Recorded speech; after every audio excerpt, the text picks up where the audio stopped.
Everybody, please be seated.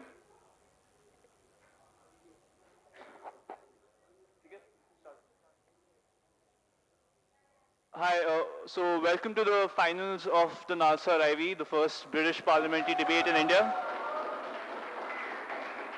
Our team finalists are NLU Delhi as opening government, RVCA as opening opposition, NLSA as closing government,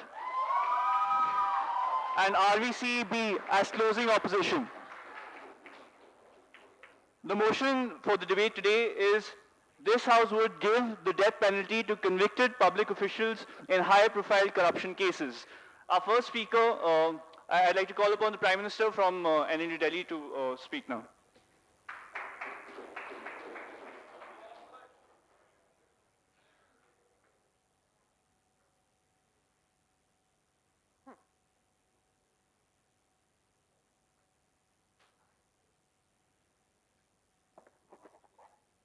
Yeah, where's the panel? That, okay. Huh.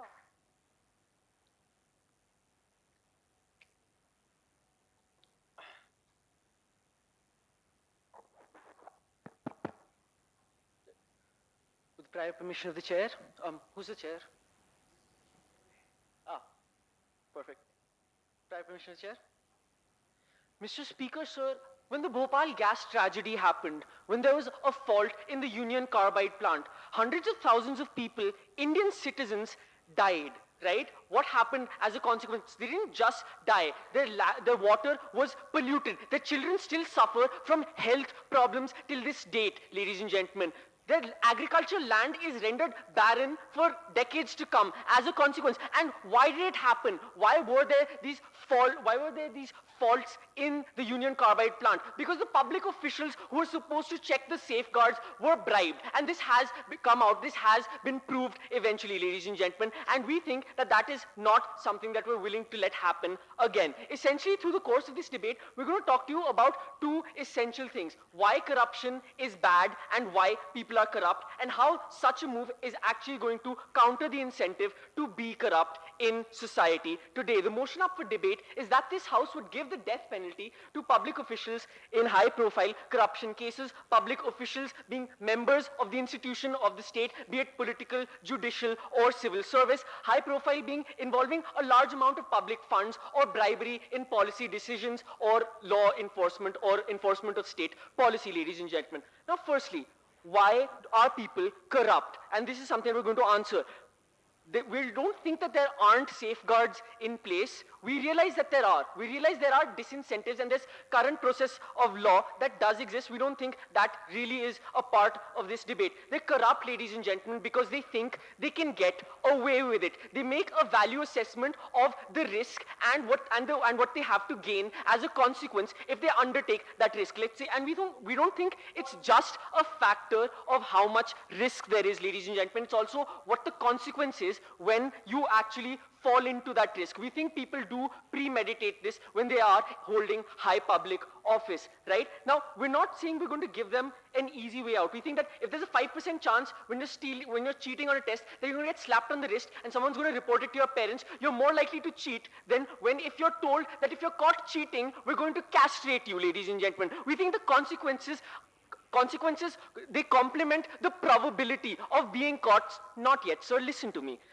We think there's a very clear logical link between the probability of getting caught along with the fact of what the consequences will be. And we're not giving them an easy way out, and we're going to be very clear on this. We're not simply going to kill them and let them have this honorable Japanese harakiri death. We're going to publicly strip them, parade them around, let people throw rotten tomatoes at them, and then publicly hang them, let them hang there for 10 solid days, ladies and gentlemen, and let birds of prey peck away at their corpses, ladies and gentlemen, because we need to send out a strong message to society that corruption is bad, ladies and gentlemen. Now, what do they have to gain from corruption. We think the dearest thing to these people is their lives. Corruption means they'll gain money or power of some sort, and that will lead to an improvement in their lives. However, if you take life out of the equation, then absolutely nothing remains, ladies and gentlemen, and we think that will deter people, if not absolutely, then to a greater extent, ladies and gentlemen. Right, now we're going to talk to you about what the consequences of corruption is, and why corruption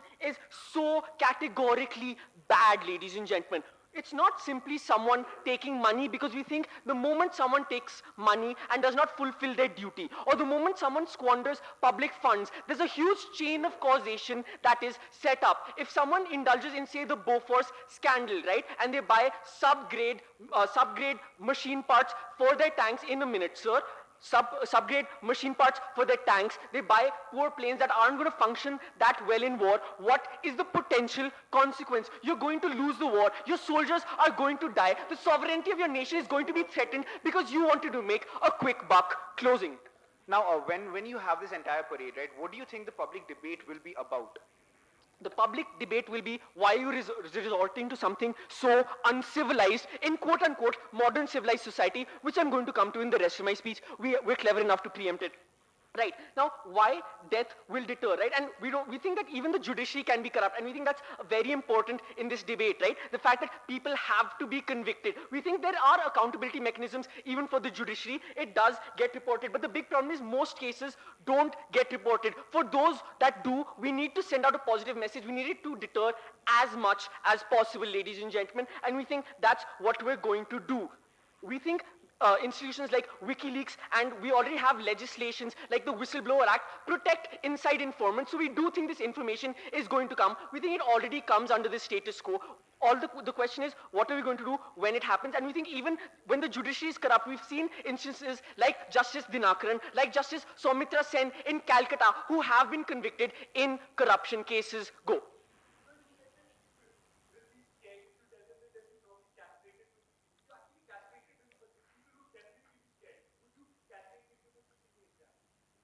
Well, if the need was as dire, if there were as many lives at stake, if farmers were going to commit suicide because I cheated on the exam and that somehow managed to prevent food from reaching them in time and aid from reaching them in time, we think we would go ahead and castrate people. That's the principal stance from side government all throughout, right? And here's the thing. Why are we resorting to uncivilized measures, which we think is a very pertinent question? We live in civilized society today, ladies and gentlemen, and we understand that we have to maintain some sort of high moral standard. Why are we doing something so gruesome? Because we have to scare them, right? We don't think putting them in prison is effective because these people are only caught on one charge of corruption. Even in prison, we've seen high-profile people being treated really well. They're given steak dinners in prison. They might be put in prison, but they're still better off than they would have been had they never been corrupt at all. And we think corruption is a systemic problem. That's something my deputy is going to talk about, why morality and law are inextricably interlinked, and he's going to talk about the trickle-down effect in eliminating it as a systemic problem. And here we're going to preempt this one argument of state approvers, right? That if you convict someone, should you mitigate his sentence? And we think this is a very important question. Should you mitigate someone's sentence if he offers to reveal more information on corruption, right? If a person is stupid enough to offer information, ladies and gentlemen, we don't think that changes what he's done. If we need the information, well, we'll torture him and get the information out of him, and then we'll kill him anyway. Because we need to go ahead and take a hardline stance, because corruption is bad, ladies and gentlemen. It kills people. There are farmers committing suicide because aid doesn't reach them in time. You have instances like the fodder scam, where farmers are supposed to be given food for their animal, for their livestock, so that they can survive, and so that they can get out of poverty, and more importantly, so that they can even survive. And when the lives of these people are at stake, we think the standard of mass murder is more than met, and that being the standard for death penalty, we think it should apply in the instant case we're very proud to propose.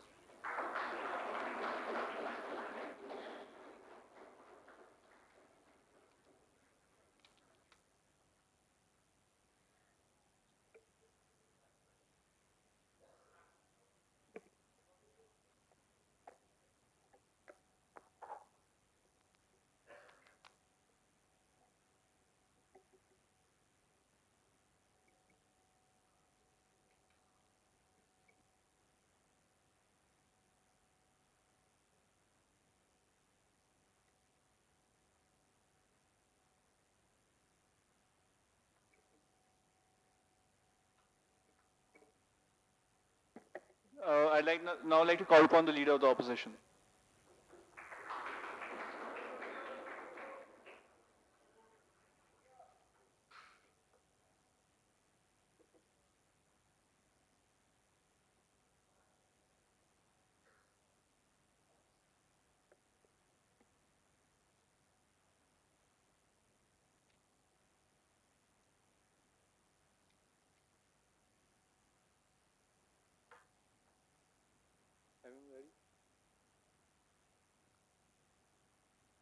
With the prior permission of the chair, side opposition very clearly believes that punishment is not an end in itself.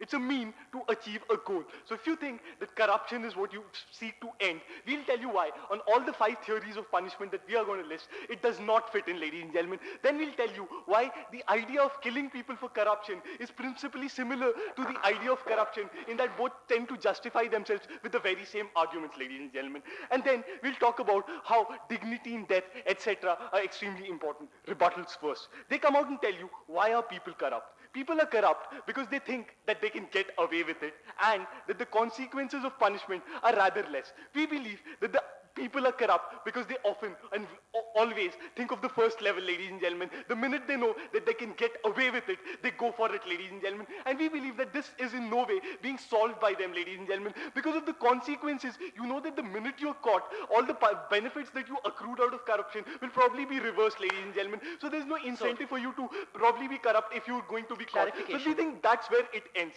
So we are all for punishing people who are corrupt. We are all for strengthening the mechanisms for catching people, ladies and gentlemen. But what we do not understand from that side of the house is that how is this going to solve the problem? They come out and tell you, we'll strip them and we'll parade them outside, ladies and gentlemen. We believe that this is a violation of the very fundamental rights that the people have, ladies and gentlemen, of the dignity in death. And this is where the state's idea versus the corruption idea, ladies and gentlemen. What happens is when the terrorist comes out and butchers people, you don't go out and butcher the terrorist, ladies and gentlemen. You still give him the due process of law. And what you do with this is, you show that the state's ideas are these. These are distinctly different, that we believe in the respect and liberty of people, and we'll protect it even if it is tantamount to protecting the liberty of a terrorist, ladies and gentlemen. That's when you pit yourself as being distinctly different from being, for example, in this case, corrupt people, ladies and gentlemen, and that solves your problems, ladies and gentlemen. Next, let's talk about the various theories of punishment, ladies and gentlemen. On the first theory of punishment, sit down, sir. Retributive theory of punishment. We don't think you can quantify life, ladies and gentlemen, that you can possibly say that life is a suitable punishment for a particular crime, ladies and gentlemen, and that's where the problem is, ladies and gentlemen. If you put him in jail, you know for sure that he's being punished and that he's being punished the correct amount, ladies and gentlemen. On the second count, and this is extremely important because this is the crux of the debate, the deterrent theory, ladies and gentlemen. We do not believe that death punishment deters people, ladies and gentlemen, because when you know that an act is going to get you some amount of punishment, ladies and gentlemen, we believe that increasing the quantum of punishment from, say, 12 years to 15 years is not going to change anything, ladies and gentlemen, because when you've made this decision to be corrupt, to commit that crime, you knew that there is always a consequence, ladies and gentlemen, and that maybe in many cases there are people who petition the government to kill them rather than give them a life sentence, ladies and gentlemen, because they think it's an easy escape, because make no mistake, incarceration is just as on that point, excruciating. Not now, sir, I'll take you in a while. Next, we move on to, ladies and gentlemen, this another analysis, another level of analysis on deterrent theory, ladies and gentlemen. Even if it can deter people, ladies and gentlemen, we think it's principally wrong. And let me illustrate this with a very simple example. Imagine Karthik and I had the intention to murder someone, ladies and gentlemen. Karthik went ahead and murdered someone and was stripped and paraded around the city, and he was hung, ladies and gentlemen. That deters me from committing the crime. Maybe. We assume that it happens. What is happening is you're punishing Karthik Shivram disproportionately, and I am benefiting because now I do not commit the murder and I do not go to jail. It's tantamount to stealing from Karthik Shivram and giving it to me, ladies and gentlemen. We believe no state should ever stand for the idea of theft, ladies and gentlemen. That's where we think it's wrong. And we're telling you this, that if you think deterrence is so important, why not have death sentence for every single crime, ladies and gentlemen? It'll definitely solve the problem if you're to believe you. But you do not do it, ladies and gentlemen. And let me introduce another concept here, the Raoult's theory of justice, or the veil of ignorance, ladies and gentlemen. When you know that an act is incorrect, we all agree that it it should have a punishment. But when you realize that the punishment is extremely high, members of the society who do not know whether they'll commit the crime or not may place themselves in that position, and they think that the punishment is far too severe, ladies and gentlemen, and that's where laws cannot be enunciated that way, because you're not keeping in mind every stakeholder go. Sir, you're a student of quantum mechanics, right? How can the probability of getting away with corruption, let alone everything else or anything for that matter, ever be 100%? So what